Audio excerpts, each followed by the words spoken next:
আমি কোনোদিন দেখিনি মাঝে মধ্যে যদি ভুল ভবিষ্যতে বসে পড়ে গাড়ি পড়ে গিয়ে ধান থাকলে গাড়ি ভাগা আমি ঘুরি দেখলে মনে পাবো আরেকদিন আমি ঘোরার থামলাম তো থেমে গেলাম না, শালাকের কাছে দামি গাড়ি আছে, শালাটা দৌড়ানি দিব। আর এদিকের রাস্তাঘাটও বৃষ্টির কারণে ভালো না,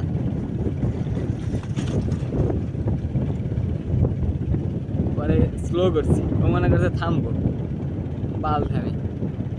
কত ইউটিউবে দেখলাম পুলিশের মধ্যে পেকার মেরে যায়, আমি পেকার মেরে গেছি।